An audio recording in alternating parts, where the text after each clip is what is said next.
anbiya'i wal mursalin wa ala alihi wa sahbihi ajma'in amma ba'du. Hadirin yang dirahmati Allah, pada kesempatan yang mulia ini kita akan mendengarkan kultum yang insya Allah akan menambah wawasan dan memperkuat keinginan kita. Tema kultum kita hari ini adalah Ramadan dan personality. Sebagaimana kita ketahui, Ramadan bukan hanya tentang menolak atau dahaga, tetapi juga menjadi momen untuk berupaya diri. Untuk menyampaikan kultum ini telah hadir di tengah-tengah kita, yaitu Bapak Eko Octavia Hadinata MASI, yang akan membagi ilmu dan inspirasi bagi kita semua. Pada yang terhormat Bapak Eko Octavia Hadinata MASI, waktu dan tempat kami tersebut. Assalamualaikum warahmatullahi wabarakatuh. Waalaikumsalam warahmatullahi wabarakatuh. Hari ini kebetulan saya akan menyampaikan tentang Ramadan ya, dan kepribadian.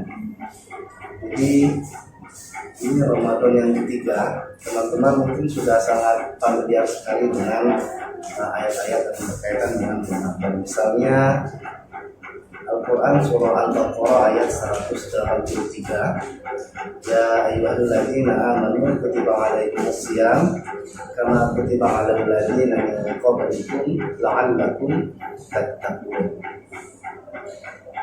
Misalnya kalau kita baca dalam tafsiran terkait Al-Baqarah ayat 183, kurang lebih seperti ini apa yang disampaikan oleh Prof. Syihab. Ayat puasa dimulai dengan ajakan kepada setiap orang yang memiliki iman, walau seberat apapun, besar bahkan kecil. Ia dimulai dengan satu pengantar yang mengundang setiap mukmin untuk sadar akan perlunya melaksanakan ajakan itu. Ia mulai dengan panggilan mesra, wahai orang-orang yang beriman. As-siyam itu artinya adalah menahan diri. Kemudian dalam tafsiran berikutnya dilanjutkan dengan menjelaskan kewajiban puasa tanpa menunjuk siapa yang mewajibkannya. Kutiba, diwajibkan atas kamu.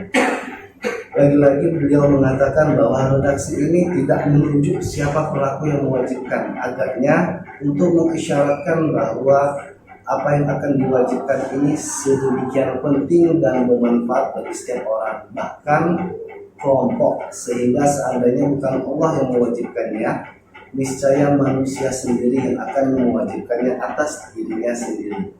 Terkait dengan puasa, redaksi dalam tafsir ini tidak menunjuk pelaku siapa yang mewajibkannya. Jadi isyaratnya seakan-akan bahwa ini adalah momentum yang sekiranya Allah tidak mewajibkan, maka manusia itu sendiri yang mewajibkan.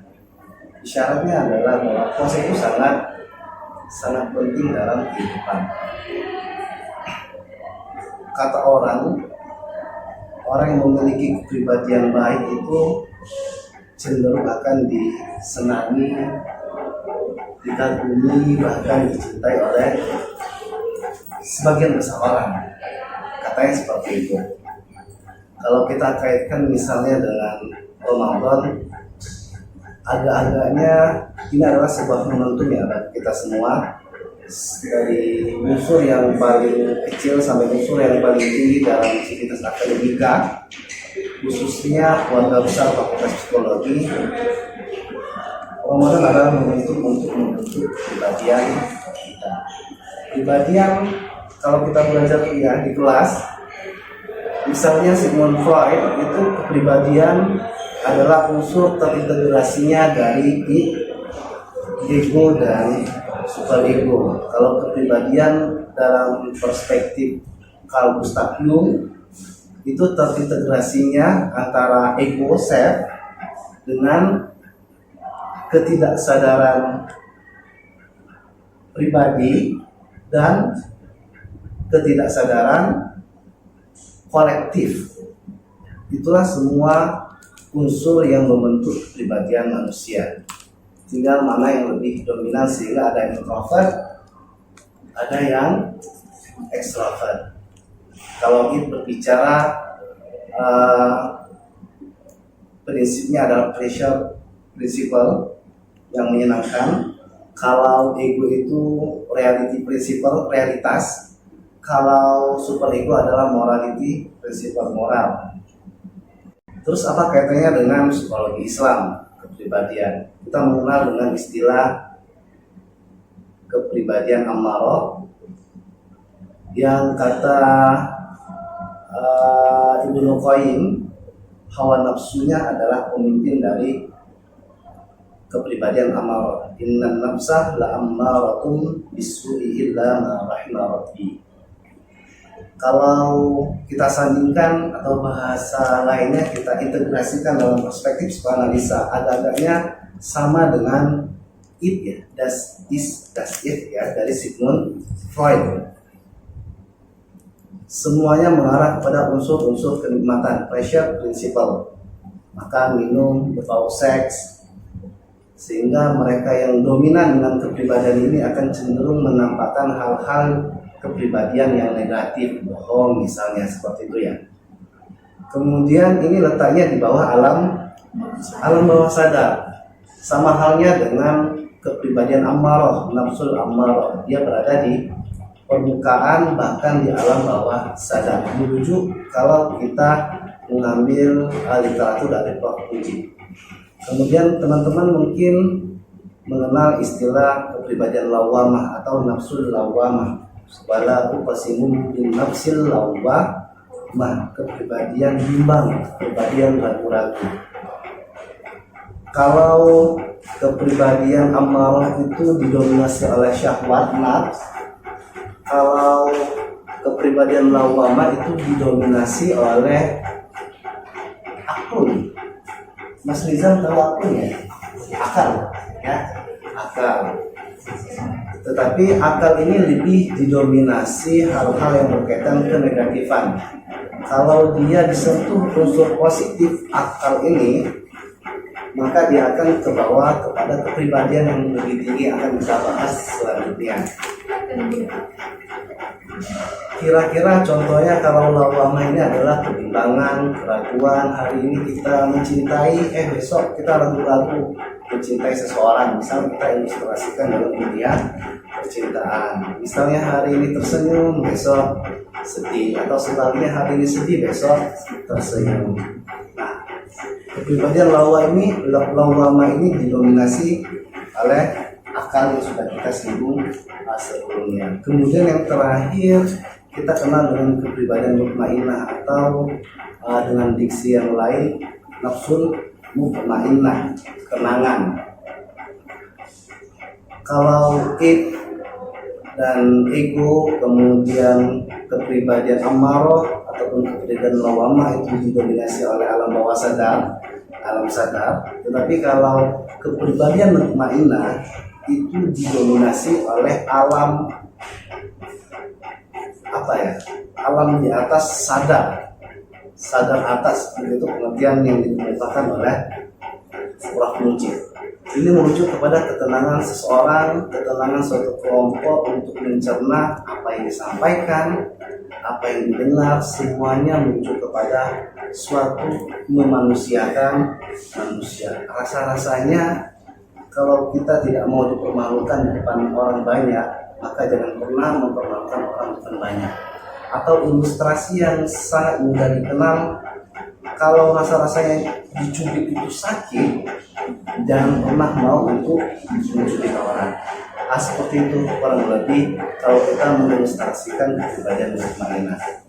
Sudah kita singgung kalau kepribadian ammarah dan lawamah itu didominasi oleh akal, kemudian didominasi oleh syahwat.